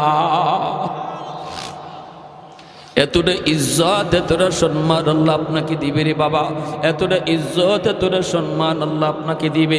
তাহলে আপনি কেন এই সম্মান নিবেন না? দুনিয়া তো ইজ্জত। আব্বা আমারে মাদ্রাসায় দিয়ে ঠকেন নাই, বরং আব্বা মাদ্রাসায় দিয়ে তো জিতছেন, ঠিক কিনা? আর একটু জোরে বলেন ঠিক কিনা? আমার চাচারা যারা জেনারেল শিক্ষিত ছিল, তারাও আজকে আমি আল্লাহ পাক আমার দুনিয়ার লাইনেও যে শান শৌকতে রাখছে, তারা এর ধারে কাছে আসতে পারে না। তুমি যদি আল্লাহর জন্য পাগল হও, আখিরাতের জন্য যদি পাগল হও, দুনিয়া আল্লাহ তোমার পিছনে দিয়া দিবে। ঠিক কিনা? আওয়াজ দিয়ে কোন। এজন্য আমার ভাই, বর্তমান ইমিডিয়েট ছোট ভাই, আমার ইমিডিয়েট ছোট ভাই হলো বাংলাদেশ আইন মন্ত্রণালয়ের সচিব, রানিং উপসচিব, আমার ইমিডিয়েট আপন ছোট ভাই। কি হয়েছে? তারে এত মানুষে চেনে না, এত মানুষে দোয়া করে না। আমাকে যত মানুষে চিনে, যত মানুষে দোয়া করে। ঠিক কিনা? হ্যাঁ, তাহলে লাভ হলো কি? আমার আব্বা আমারে মাদ্রাসা দিয়ে ঠকলেন নাকি জিতলেন? আওয়াজ দেন না, আওয়াজ দেন না কেন? তাহলে আপনিও জিতবেন, আপনিও জিতবেন, আপনিও জিতবেন, আপনি বাবা জিতবেন, আপনি দাদা জিতবেন, আপনি দাদা জিতবেন, আপনি নানা জিতবেন। একজন কোরআনের পাগল, নবীর যুগের একজন সাহাবী, নাম হলো হযরত আব্দুর রহমান রাদিয়াল্লাহু তাআলা আনহু। আল্লাহর নবী, রহমতের নবী, তিনি বলেছেন, জানোনি দুনিয়ার ভিতরে যে উলামায়ে কেরাম আছে, হাফেজ কোরআন আছে, মাদ্রাসা আছে, এদের দুনিয়াতে কদর কি পরিমাণ জানোনি? নবী বলেন, তোমরা জানো না বুঝি? জানো না? ইন্নাল আলিমা ইস্তাগফিরু লাহু মান ফিল আরদ ওয়া মান ফিস সামা হাত্তাল হিতানু ফি জাওফিল মা ওয়া ফি রাওয়ায়াতিন আন-নামলাতু ফি জুহরিহা। আল্লাহর নবী বলেন, এই মাদ্রাসার জন্য, হাফেজে কোরআনদের জন্য, উলামায়ে কেরামের জন্য আসমান জমিনে যত যা কিছু আসে সব কিছু তাদের জন্য দোয়া করে, 24 ঘন্টা দোয়া করে। কারণ হলো মাদ্রাসা সমাজের জন্য রহমত, কোরআন হলো জগতের জন্য রহমত। ওয়া নুনাজ্জিলু মিনাল কুরআন মা হুয়া শিফাউন ওয়া রাহমা ওয়া রাহমাতুল লিল মুমিনিন। আল্লাহ বলেন, কোরআন আমি নাজিল করেছি তোমাদের জন্য রহমত বানায়া, রহমত। যেই করে কোরআন তেলাওয়াত হয়, এই করে আল্লাহর পক্ষ থেকে রহমত নাজিল হয়। যেই সমাজে মাদ্রাসা হয়, যেই সমাজের মানুষ মাদ্রাসাকে কদর করে, মাদ্রাসাকে মহব্বত করে, মাদ্রাসার ছাত্রগুলিকে ভালোবাসে, আল্লাহ পাক রব্বুল আলামিন ওই গোটা সমাজের উপর রহমত নাজিল করে। মাদ্রাসা হলো সমাজের জন্য রহমত, উলামায়ে কেরাম হলো গোটা দেশের জন্য রহমত। উলামায়ে কেরামের কদর যেই সমাজে হয়, যেই দেশে হয়, আল্লাহর পক্ষ থেকে রহমত নাজিল হয়। কারণ উলামায়ে কেরামের সিনার ভিতরে আল্লাহর কোরআন, আল্লাহর কোরআন রহমত চুম্বকের মতো টাইনা আনে, চুম্বকের মতো টাইনা আনে। এজন্য আল্লাহ পাকের ভাষায় এই সমাজে, এই দেশে, এই জগতে এখনো রহমত দুনিয়াতে নাজিল হয়। গাছ থেকে ফুল হয়, ফল হয়, জমিন থেকে ফসল হয়, নদী থেকে মাছ হয়। এই যে আমরা আলো বাতাস পাই, সূর্য পূর্ব দিগন্তে উঠে পশ্চিম দিগন্তে অস্ত যায়, আল্লাহ পাক রব্বুল আলামিনের ভাষায় এই সবগুলি নিয়ামত আল্লাহ দুনিয়াতে দিতেছে কোরআনের খাতিরে, মাদ্রাসার খাতিরে, আলেমদের খাতিরে, হাফেজে কোরআনের খাতিরে। জগতে হাফেজে কোরআন আছে বিদায় এখনো সূর্য পূর্ব দিকে উঠে, জগতে উলামায়ে কেরাম আছে বিদায় এখনো গাছ থেকে ফুল হয়, ফল হয়। জগতে এখনো মাদ্রাসা আছে বিদায় এখনো মানুষ সন্তানকে কোরআনের হাফেজ বানায়। এই ধারাবাহিকতা এখনো সমাজে আছে, এখনো মানুষ মাদ্রাসায় দান করে, এখনো মানুষ ওয়াজ মাহফিলে যায় বসে, আল্লাহর কথা, রসুলের কথা, কোরআনের কথা শুনে। বিধায় আল্লাহ বলে, এখনো গাছ থেকে তোমরা ফল পাও, গাছ থেকে ফুল পাও, জমিন থেকে ফসল পাও, নদী থেকে মাছ পাও, সুস্থতার নিয়ামত নিয়ে বেঁচে আসো। মিল ফ্যাক্টরির মালিক, ইন্ডাস্ট্রির মালিক, সুস্থতার নিয়ামত, যত যা কিছু নিয়ামত দেখো সবগুলি নিয়ামত আল্লাহ বলেন কোরআনের খাতিরে আমি দিয়ে রাখছি। যেদিন মাদ্রাসা বন্ধ হয়ে যাবে, যেদিন উলামায়ে কেরাম জন্ম নেওয়া বন্ধ হয়ে যাবে, যেদিন মানুষ সন্তানকে হাফেজে কোরআন বানানোর কথা ভুলে যাবে, আল্লাহ পাক বলে ওই দিন গাছ থেকে আর ফুল ফল পাইবা না, জমিন থেকে আর ফসল পাইবা না, নদী থেকে আর মাছ মিলবে না, রিজিকের ব্যবস্থা আর এত সুন্দর আসবে না, সুস্থতার নিয়ামত দিয়ে হাঁটতে পারবা না। আমি আল্লাহ জগতের সমস্ত নিয়ামত একে একে উঠায় নিব। বাল আনজালতু আলাইকুমুল আযাবা সাব্বা, পরপর পরপর জমিনের ভিতরে শুধু গজব আর গজব আমি নাজিল করব। অতএব ভাইরা রে, এখন আসমানি গজব আসমানে, জমিনি গজব জমিনে আল্লাহ চাপায় রাখছি মাদ্রাসার খাতিরে। এখন আসমানি গজব আসমানে, জমিনের গজব আল্লাহ জমিনে আটকায় রাখছে উলামায়ে কেরামের খাতিরে। ছোট ছোট বাচ্চাগুলি মাদ্রাসায় পড়ে, এই বাচ্চাগুলির বাড়ি কোথায়, বাবা কোথায়, মা কোথায়? ওই বাপ্পা সাইরা আপনার বাচ্চা আপনার কোলে এই বয়সে ঘুমায়, মার হাতের গরম ভাত খায়। আর এই ছোট ছোট বাচ্চাগুলি যে এই বয়সে মার কোলে ঘুমাইতো, এই বয়সে বাবার কোলে ঘুমাইতো, মার হাতের গরম ভাত খাইতো, এই বাচ্চাটার বিছানা মা কইরা দিত, এই বাচ্চাটার মা তুলায় তুলা খাওয়াইতো। ওই বাচ্চাটা আজকে আল্লাহর কোরআনের মহব্বতে কোথায় মা কোথায় বাবা তাদেরকে চাইরা এখানে আল্লাহর কোরআনের পাগল হইয়া, আল্লাহর কোরআনের পাগল হইয়া আপনাদের মাঝে এসেছে হিজরত কইরা। বাইরে আজকে মা ভালো কিছু খাইতে পারে না, বাবা ভালো কিছু বাজার থেকে আনলে খাইতে পারে না, খাইতে গেলেই সন্তানের কথা মার ইয়াদ পড়ে যায়, বাবার ইয়াদ হয়ে যায়, বাবার চোখ দিয়ে পানি ঝরে, মার চোখ দিয়ে পানি ঝরে। আমার সন্তানটা জানি ওই জায়গায় কি খায়, কেমনে খায়, কেমনে ঘুমায়। ভাইরা বন্ধুরা, যেই বাচ্চাগুলি আজকে কোরআনের মহব্বতে আসলো সব চাইরা আপনাদের মাঝে, এইবার আপনারা হলেন তাদের বাবা, আপনারা হলেন তাদের মা। ওরা দ্বীনের জন্য হিজরত করেছে, আপনারা দ্বীনের জন্য নুসরত করবেন। হিজরত আর নুসরত যখন এক হয়, দিন জিন্দা হয়ে যায়। নবী হিজরত করে মদিনায় এসেছেন, মদিনার মানুষ সাহায্য করেছে, আনসার হয়েছে, আপনারা আনসারের ভূমিকায় যাবেন। ওরা মুহাজিরের ভূমিকা পালন করেছে দ্বীনের জন্য। আল্লাহ গোটা জগৎটাকে মদিনার মতো সোনার দেশ বানায় দিবে। যেরকম সুবহানাল্লাহ। মদিনা যেমন সোনার মদিনা হয়ে গেছে, এই এলাকাটার আল্লাহ সোনার মদিনা, সোনার দেশ বানায় দিবে, সোনার গ্রাম বানায় দিবে। যদি হিজরত আর নুসরত এক হয়ে যায়, মুহাজির আর আনসারের ভিতরে ভ্রাতৃত্ব বন্ধন কায়েম হয়। যেই বাচ্চাগুলি মা বাবা সাইরা এখানে আসলো, এদের জন্য আপনারাই হলেন মা, আপনারাই হলেন বাবা। আল্লাহ পাক রব্বুল আলামিন কইব কিয়ামতের ময়দানে, এ বান্দা শুন, যার খাতিরে আমি আল্লাহ তোরে খাওয়াইলাম, যাদের খাতিরে আমি আল্লাহ তোরে গাছ থেকে ফুল ফল খাওয়াইলাম, জমিন থেকে তোরে ফসল খাওয়াইলাম, ওরা খাইলো কিনা তুই খেয়াল রাখছনি? ওরা খাইলো কিনা? যাদের খাতিরে আমি তোরে সুন্দর বিল্ডিং বানাইবার তৌফিক দিলাম, তারা ঘুমাইবার জায়গা পাইলো কিনা তুই খেয়াল রাখলি কিনা? কিয়ামতের ময়দানে আমার খানা আমার ঘুম ছিল সুন্দর, আর আমার পাশের মাদ্রাসায় যেই বাচ্চাগুলি কোরআনের জন্য এসেছে, যাদের খাতিরে আল্লাহ দুনিয়া টিকায় রাখলো, আমাকে নিয়ামত দিয়ে রাখলো, ওরা যদি খাওয়ার জায়গা না পায়, ঘুমাইবার জায়গা না পায়, তাহলে কিয়ামতের ময়দানে আল্লাহর সামনে এলাকার মানুষের মুখ দেখাইবার কোনো সুযোগ থাকবে না। আমি যেই বাচ্চাটারে লজিং রাখবো, আমি যেই বাচ্চাটারে খাওয়াবো, মনে রাখবা এই বাচ্চাটারে তুমি আমি খাওয়াই না, বরং তার উসিলায় আল্লাহ আমাকে খাওয়া। যে লজিং রাখছি, বাচ্চাটারে আমি খাওয়াইতেছি না, কথাটা একটু ঘুরায় বলবেন। একজন হাফেজ, একজন আলেম, একজন মুফতি, একজন ছোট বাচ্চা মাদ্রাসায় পড়ে, তারে যদি আমি আমার ঘরে খানা খাওয়াই, বলতে হবে আমি তারে খাওয়াই না, বরং আল্লাহ তার উসিলায় আমাকে খাওয়ায়। ইন্নাল আলিমা, এটা আমার কথা নয়, এটা আমার নবীর কথা। নবী বলেন, ইন্নাল আলিমা ইয়াস্তাগফিরু লাহু মান ফিল আরদ ওয়া মান ফিস সামা হাত্তাল হিতানু ফি জাওফিল মা। নবী বলেন, এই কথাটা তোমরা যদি ভালো করে নাও বুঝো, এই সূক্ষ্ম কথাটি যদি তোমরা নাও বুঝো, আসমান জমিনের আর যত প্রাণী আছে তারা কিন্তু ঠিকই বুঝে। ওই যে গাছ, মাছ, ফুল, ফল, এই যে দেখতেছো জঙ্গলের বাঘ ভাল্লুক, এই যে দেখো গর্তের পিপিলিকা আর পানির নিচের মাছ, এরাও কিন্তু মাদ্রাসার ছাত্রের কদর বুঝে, তালেবে এলেমের কদর তারা বুঝে।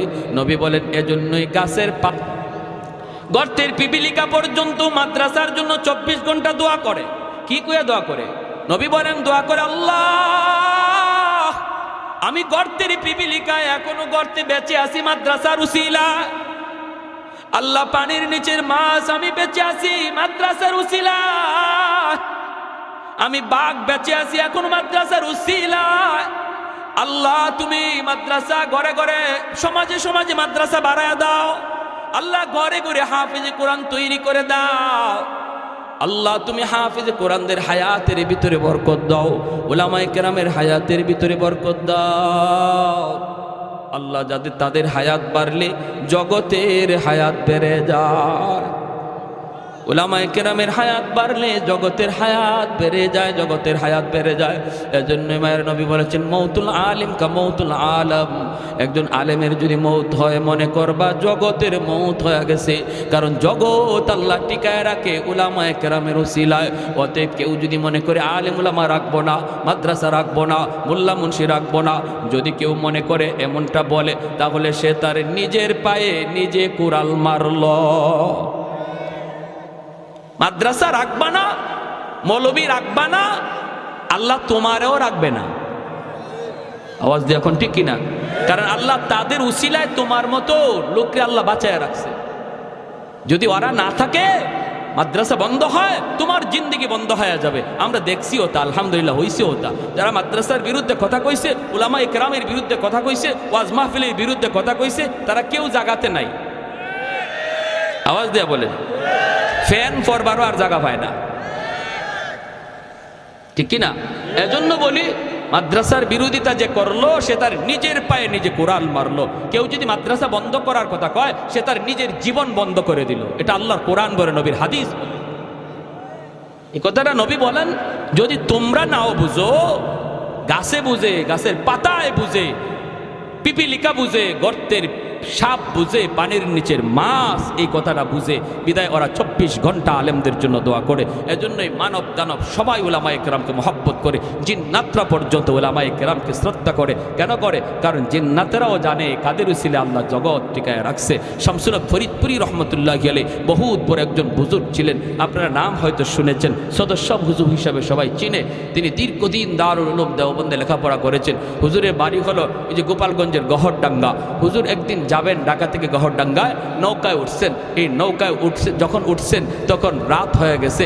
ওনার বাড়ি পর্যন্ত নৌকায় পৌঁছায় দেবে। মাঝিও হুজুরের বাড়ি চিনে। অনেক প্যাসেঞ্জার নৌকায় উঠলো, ঘাটে ঘাটে মানুষকে নামায়া হুজুরের ঘাটটা একবার সব শেষে মাঝি কয়, হুজুর আমি রাত 6টা বাজুক আমি আপনারে বাড়ি পৌঁছায় দিব, হুজুর আমি আপনারে চিনি, হুজুর একটু দোয়া করবেন। হুজুরের ঠিক আছে বাবা চলো। কনকনে কুয়াশার রাত, শীতের রাত, কুয়াশা, দেখাও যায় না ঠিক মতো। যাইতেছে মানুষ, ঘাটে ঘাটে নামছে। হুজুরের ঘাট সবার পরে, আরো বেশ সময় লাগবে হুজুরের ঘাটে যাইতে। ওই অবস্থায় হুজুর বলতেছে, বাবা মাঝি আমারে তুমি এখানেই নামায় দাও। কি কন? এখানেই নামায় দাও। কেন? বাবা আমারে এখানে নামা।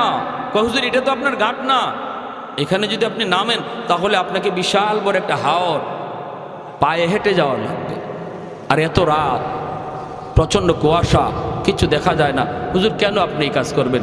আপনার ঘাটে নৌকা যাবে। হুজুর বলতেছে, বাবা তুই বুঝবি না, তুই আমাকে এখানে নামায় দে, দ্রুত নামা, আমার কাজ আছে, এখানে নামা, আমি হাওরটা পাড়ি দিয়ে পায়ে হেঁটে যাব। মাঝি অবাক হয়ে গেল। মাঝি মনে মনে কয়, আমি চিন্তায় পড়ে গেলাম, হুজুরের এত রাতে কাজ কি? এত রাতে হাওরে হুজুরের কাজ কি? কয় তাহলে ঠিক আছে আমি নামাব ঠিক, কিন্তু আমি পিছনে পিছনে যাব। হুজুর কি কাজ করে একটু দেখার জন্য হুজুরকে নামায় দিল মাঝি। পিছনে পিছনে মাঝিও নামলো। হুজুরে দেখেন নাই, মাঝি দেখতেছে। কয় আমি দেখলাম হুজুর সামনের দিকে হাঁটতেছেন, প্রচণ্ড কুয়াশা, ভালো করে দেখাও যায় না, আমাকে হুজুর দেখেন না, পিছনে আমি হুজুর খেয়াল করেন নাই, আমি একটু দূরে অবস্থান করতেছিলাম, আমি তো ঝাপসা ঝাপসা হুজুরকে দেখতেছি। যাইতেছেন, একটু পরেই তাকায় দেখি নামাইলাম আমি একজন, কিন্তু কিছুক্ষণ পরে দেখি হুজুরের ডানে বামে সামনে পিছনে শত শত মানুষের আওয়াজ। আমি অবাক হয়ে গেলাম, অবাক, ভয় পেয়ে গেলাম। নামাইলাম আমি একজন মানুষ, কিন্তু ওনার ডানে বামে এত মানুষের আওয়াজ। এরা কারা? এদের পরিচয় কি? পিছনে পিছনে আমি যাইতেছি। হুজুর ওদের সাথে কথা বলতেছেন, আর ওরা হুজুরকে, একজন মন্ত্রী মিনিস্টার যেভাবে হাঁটি এইভাবে হুজুরকে সামন দিক দিয়ে রাস্তা দেখে দেখে নিয়ে যাইতেছে।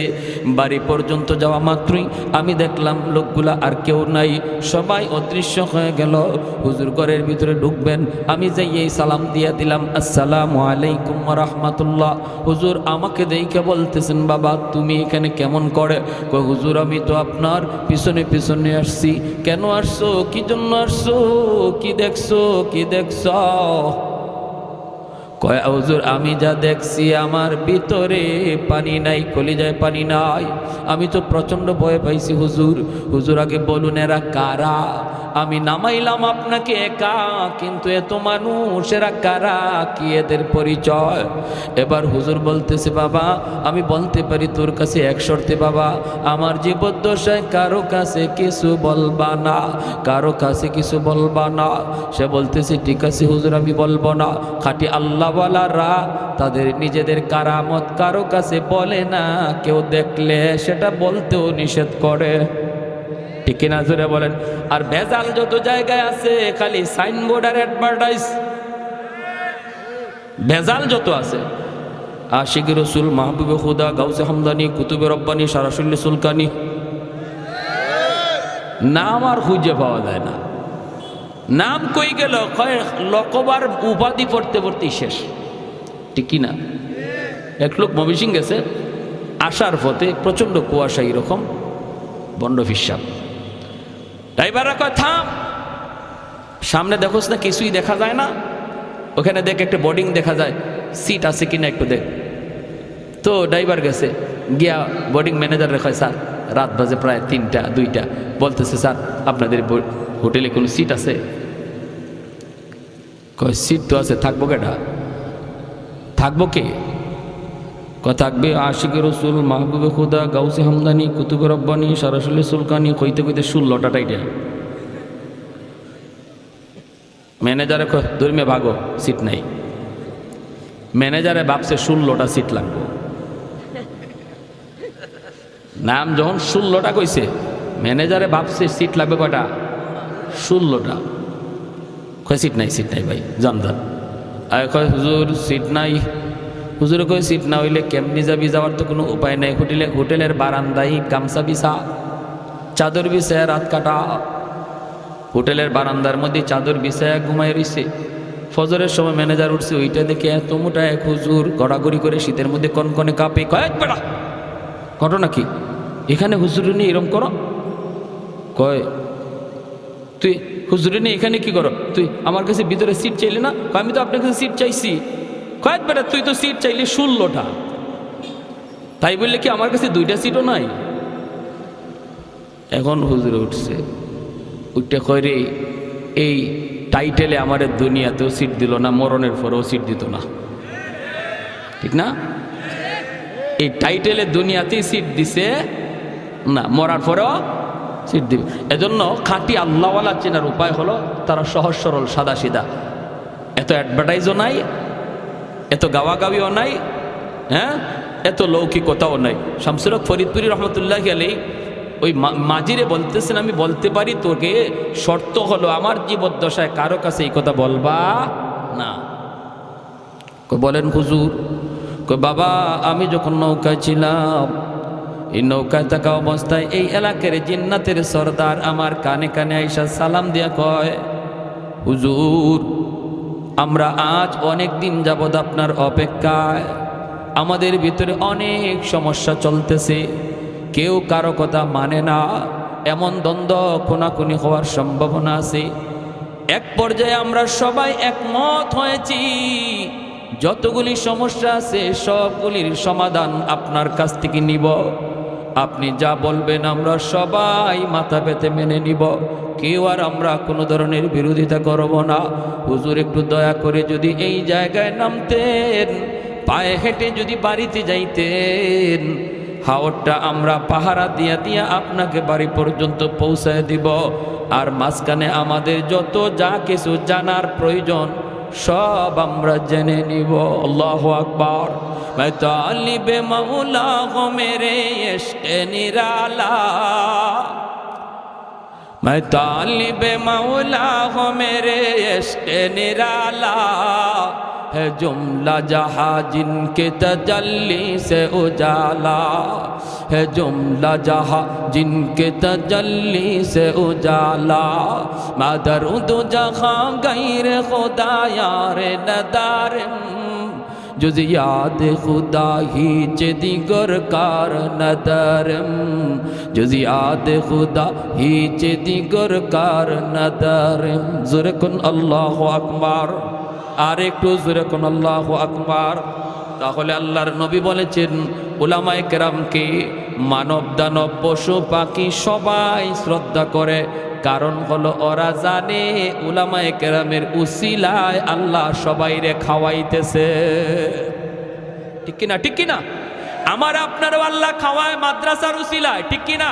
আমি মাদ্রাসা দান করলেও মাদ্রাসা চলবে, না করলেও মাদ্রাসা চলবে, বাকি মাদ্রাসায় আমি দান কইরা মাদ্রাসা টিকায় রাখছি, বিষয়টা এমন নয়, বরং মাদ্রাসায় উসিলায় আল্লাহ আমাকে টিকায় রাখছে। ঠিক কিনা রে ভাই? আমাদের সিলেটের বহুত পুরো একজন আল্লাহর ওয়ালি, নাম হলো শাইখ কাতিয়া রহমতুল্লাহি আলাইহি, কুতবুল আলম শাইখুল ইসলাম হুসাইন আহমদ মাদানী রহমতুল্লাহি আলাইহির সুযোগ্য শাগরেদ।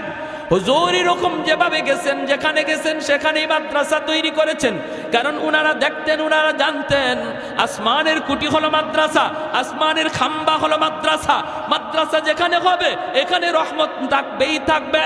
যেদিকে গেছেন ওই দিকেই মাদ্রাসা তৈরি করেছেন। এজন্য বিদাতীদের দল, ভণ্ডদের দল হুজুরকে হত্যা করার জন্য ওরা ষড়যন্ত্র করে। ওই মৌলবীর কারণে তো আমরা গান বাজনা করতে পারি না, আমরা এক্সিবিশন করতে পারি না, যাত্রার প্যান্ডেল করতে পারি না। এই মৌলবীর হত্যা করা ছাড়া কোনো উপায় নাই, উপায় নাই। আল্লাহর ওলির কাছে একবার ডাকাতের দল ভরা মৌসুম, আপনারা জানেন সিলেট এলাকাতে অনেক বেশি বন্যা হয়। একবার এরকম বন্যা হয়েছে, বন্যার ভিতরেই মাদ্রাসায় ডাকাতের দল নৌকা নিয়ে মাদ্রাসায় হাজির হয়েছে। হুজুরের কাছে আইসা বলতেছে, হযরত আমাদের এলাকার 2 গ্রামের ভিতরে প্রচন্ড ঝগড়া, যে কোনো সময় কোনাকুনি হয়ে যেতে পারে, আপনি যদি না যান তাহলে মানুষ কতজন খুন হবে এর হিসাব নাই। সবাই এক বাক্যে মেনে নিয়েছে, আপনি যেই সমাধান দিবেন এই সমাধান সবাই মেনে নিবে। ভাটি এলাকার মানুষগুলা হুজুরকে এইভাবেই মানত, এইভাবেই শ্রদ্ধা করত। হুজুর যেই জায়গায় যে হাজির, প্রচন্ড মারামারির ভিতরে মার থেমে যেত। চতুর্দিকে উপরের দিকে এরকম ভাবে ফায়ারিং হচ্ছে, কিন্তু আল্লাহর ওলি মাঝখানে যে যদি দাঁড়াইতেন, সাথে সাথে দোনো পক্ষের রাগ গুসা পানি হয়ে যাইত। আল্লাহু আকবার। এত বড় বুজুর্গ, এত বড় আল্লাহর ওলি ছিলেন। হুজুরে বলতেছেন, ঠিক আছে বাবা, তাহলে আর দেরি নাই, আর দেরি নাই, তাড়াতাড়ি চলো, দেরি নাই, তাড়াতাড়ি চলো, আমাকে নিয়ে চলো। এই বইলা আল্লাহর ওলি তিনি উঠলেন নৌকায়, নৌকায় উঠে গেলেন, জানাজানি নাই, কাউকে বলাও নাই, উঠে গেলেন। কারণ আল্লাহর ওলিরা তারা সর্বদা মনে করতেন মুসলমান কখনো মিথ্যা কথা বলতে পারে কিছু, যে আগে যায় বলতো তার কথাই বিশ্বাস করতেন। পরে যদি একজনে যায় বলতো, হুজুর ও তো আপনার কাছে মিথ্যা কথা বলছে, তখনই ধমক দিতেন, মুসলমান আবার মিথ্যা বলে নাকি? সুবহানাল্লাহ, জোরে কর না। যে মুসলমান আবার মিথ্যা বলে নাকি? আগের জনে আপনারে মিথ্যা বলছে এই কথাটা বুঝানোই যেত না। কি বুঝলেন? আমরাও মুসলমান, তারাও তো মুসলমান, ঠিক না? উনি নৌকা উঠছেন, নৌকা উঠটা ডাকাতরা লয়ে যাইতেছে হাওর এলাকায়, সিলেটের হাওর এলাকায়। অসুবিধা দিতেছে আপনাদের ভাই? অসুবিধা দিতেছে? শীত, এই যে কুয়াশার পানি পড়তেছে, কিন্তু কষ্ট হইতেছে আপনাদের। এখন হাওরের মাঝামাঝি গেছে, একদম হাওরের মাঝামাঝি। হুজুর বলতেছে, কি রে বাবা, ওই গ্রাম তো এত দূর হওয়ার কথা না, তোমরা আমারে কোথায় নিয়ে যাচ্ছ? না হুজুর, এই যে চলে আসছে, আর অল্প সময়। মূলত ওদের টার্গেট হলো একদম হাওরের মাঝামাঝি নিয়ে হুজুরকে একদম জবাই করবে, জবাই করে হাওরে ফেলাই দিবে। হাওরের মাঝামাঝি নেওয়ার পরে ডাকাতরা তাদের চেহারা পাল্টায় ফেললো। কাছে আইসা কয়, মৌলবী প্রস্তুত হয়ে যাও, আমাদের দীর্ঘদিনের চেষ্টা, তোমারে খুন করব। তোমার কারণে আমরা গান বাজনা যাত্রা প্যান্ডেল কিছুই করতে পারি না। খালি যাবায় যাও, এবার যাই তুমি মাদ্রাসা যেখানে যাও সেখানে গান বন্ধ করে ফেলো, ঠিক আছে? আজকে তোমার জীবনের শেষ দিন, তুমি প্রস্তুত নাও। আল্লাহর ওলি বলেন, আমাকে একটু সুযোগ দিবানি 2 রাকাত নামাজ পড়ার। কয় কোনো অসুবিধা নাই, শেষ জীবনের শেষ নামাজ পড়তে চাও, নামাজ পড়ে নাও। আল্লাহর ওলি 2 রাকাত নামাজে দাঁড়াইলেন নৌকার ভিতরে। যেই মাত্র নামাজে দাঁড়াইলেন, সাথে সাথে প্রচন্ড ঝড় তুফান শুরু হয়ে গেল। এমন তুফান, এমন ঝড়, মুহূর্তের ভিতরে আকাশের রং চেঞ্জ। আল্লাহর ওলি এখনো নামাজে সালাম ফিরান নাই, এমন ঝড় নৌকা ডুবে যাবে। আর এটা এমন এক হাওর, সুনামগঞ্জের ভাটি এলাকার হাওর। এই হাওরে যদি নৌকা ডুবে, হুজুর তো মরবেন, মরছেন, কিন্তু ডাকাইত একটাও বাঁচবে না। এখন ডাকাতের দলগুলি কয় তাড়াতাড়ি নৌকা সামাল দেওয়া, আগে মৌলবীরে আগ পরে মারবো, আগে নৌকা সামাল দিয়ে নিজের জান বাঁচাও। ওরা তুফান আর ঝড়ের কবল থেকে নিজেকে বাঁচানোর জন্য নৌকা সামাল দিতে লাগলো, নৌকা সামাল দিতে লাগলো। আল্লাহর ওলি তিনি তো নামাজে খবর নাই এইদিকে এত ঝড় বয়া যাইতেছে। কারণ খাঁটি আল্লাহওয়ালারা যখন নামাজে দাঁড়ায়, দুনিয়ার কোনো হুঁশ থাকে, কোনো খবর থাকে না, কোনো খবর থাকে না। ভাইরে, উনিও নামাজ শেষ করছেন, আর নৌকাও যাইয়া দেখা গেল একটা ঘাটে লাগলো। এত বড় হাওর থেকে কেমনে ঘাটের মধ্যে আসলো? ঘাটে লাগছে তো লাগছে, যে ঘাটে যায় লাগছে এটাও সুনামগঞ্জের থানার ঘাট, পুলিশ পাহারায় নিয়োজিত। নৌকা প্রায় 4টা বাজে একটা নৌকা ঘাটে লাগছে ঝড় তুফানের ভিতরে। পুলিশ টর্চ মাইরা মাইরা দৌড়ে আসতেছে। আই সেই পুলিশ যখন নৌকার মধ্যে টর্চ মারছে, মাইরে দেখে আল্লাহর কুতবে জামান শাইখে কাতিয়া রাহিমাহুল্লাহ। যেই মাত্র হুজুরে দেখছে, এমনি পুলিশেরা দৌড় দিয়া গেল, হুজুর আপনি এত রাতে নৌকায় কেন, আর এরা কারা? যেই মাত্র কইছে এরা কারা, ডাকাতের দল দিশা বিশা পায় না, কোথায় থানার, আমরা ছিলাম কোথায়, কেমনে থানার ঘাটে এসে লাগলো। হায় আমরা কার বিরুদ্ধে লাগছিলাম? হুজুরের পায়ে পইরা পা ধইরা মাপ চাওয়ার কই, হুজুর জীবনের জন্য তওবা করলাম, গুনাহ তো সারছি, আজীবন আপনার খাদেম হইয়া থাকবো, আমাদেরকে আজকের মতো বাঁচান। যেই পুলিশেরা কই হুজুর এরা কারা, আপনার পা ধরতেছে। হুজুরে বলতেছেন না, কোনো অসুবিধা নাই, এরা সব আমার খাদেম, নৌকা ভুল করে এখানে চলে আসছে, একটা অন্যায় করেছে তাই মাপ চাইতেছে। আল্লাহু আকবার। পুলিশদের কাছে পরিচয় দেন নাই ওরা যে ডাকাত। এই আল্লাহর ওলি এই ডাকাতদেরকে বলছিলেন, বাবা শুন, তোরা যে এমন ঘটনা ঘটাইছো, আমার জীবদ্দশায় কারো কাছে বলবি না, বলবি না। আমার ইন্তেকালের পরে যদি বলতে চাও বলবা। আমরা আল্লাহর ওলির ইন্তেকালের পরেই খবরগুলা পাইছি, এবং ওরা বলছে আমরা যে হুজুরের খাদেম, আমরা কিন্তু শুরুতে খাদেম ছিলাম না, আমরা হুজুরকে মারার জন্য ডাকাত সেজে এসেছিলাম, আমরা হলাম ডাকাত। কিন্তু ঘটনা ছিল এই, আল্লাহর ওলির ওই কারামতের পর আমরা তওবা করে সবাই আল্লাহর ওলির খাদেম হয়ে গেছি। এজন্য রে ভাই, উলামায়ে কেরামের কদর করো, উলামায়ে কেরামকে চিনো, মাদ্রাসাকে কদর করো, মাদ্রাসাকে কদর করো। আল্লাহ নবী রহমতের নবী বলেন, হাফেজে কোরআন জান্নাতের দিকে যায়, আর কয় আল্লাহ আমার মা কই, আমার বাবা কই? আল্লাহ কইব যাও তার আব্বা আম্মারে জাহান্নাম থেকে উঠে আনো। জাহান্নাম থেকে বাপ্পারে যখন উঠে আনবে, তার দাদা দাদি নানা নানি তখন উইটা কইব, বাবা তোমরা তো তোমাদের সন্তানের উসিলায় আজকে জান্নাত পেয়ে গেছো, কিন্তু সে তো আমাদের নাতি, আমাদের নাতি, আমরা তো কত আদর করছি, কত মায়া করছি, আমি নানা আমি নানি কত মায়া করছি, আজকে আমরা বিপদে পড়ে গেছি, বাবা তোমরা তো মুক্তি পেয়ে গেছো। আমার ভাইটারে বইল একটু সুপারিশ করার জন্য। তার আব্বা আম্মা আয়েশা তার সাথে জান্নাতের দিকে রওনা দিবে, কিছু দূর যাইয়ে এই বাপ্পা থেমে যাবে। ছেলে কইবা আব্বা তুমি থামছো কেন, আম্মা তুমি থামছো কেন? তখন মায় কানবো, বাবায় কানবো, কান্দা কইব বাবা তুমি যদি তোমার বাপ মা সারা জান্নাতে না যাও, আমরাও আমাদের বাপ মা সারা জান্নাতে যাইব না। তখন আল্লাহ কইব যাও তার দাদা দাদি নানা নানিরে তুইলা আনো।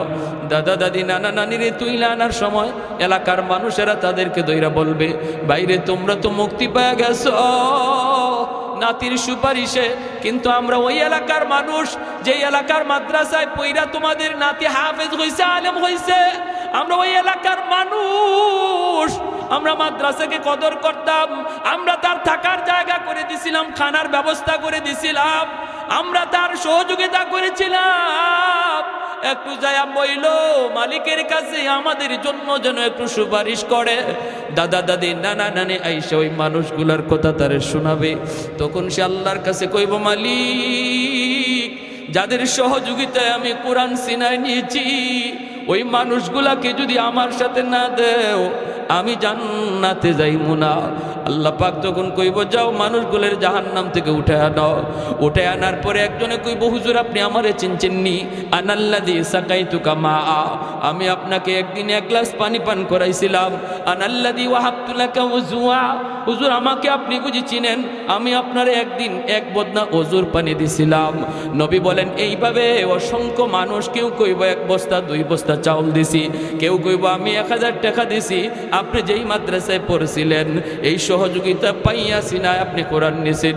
আল্লাহ পাক কইব, ফেরেশতারা আমার কোরআনের পাখিরে যতজনে চিনতেছে আর সে যতজনকে চিনে কোরআনের ইজ্জতের খাতিরে বরযাত্রীর মতো তার সাথে জান্নাতে দিয়া দাও। এজন্য একজন আলেম একজন হাফিজ অসংখ্য অগণিত মানুষকে সুপারিশ করে জান্নাতে নিব। কারা এরা? কয় যারা তারে আলেম হাফেজ বানাইতে সহযোগিতা করছিল। আমরাও সহযোগিতার হাত বাড়াইতে কারা কারা রাজি? হাত উঠে আল্লাহকে একটু দেখা। আল্লাহ তুমি প্রতিটা হাতকে কবুল করো, জুড়ে বলি আমিন, আরো জুড়ে বলি আমিন। একজন ভাই সবার আগে বলেন, একজনও যাবেন না, মুনাজাত হবে। মুনাজাত এবাদতের মগজ। নবী কয় এবাদতের মগজ হইছে মুনাজাত। যদি কেউ উঠেন তাহলে বোঝা যাবে মাদ্রাসার প্রতি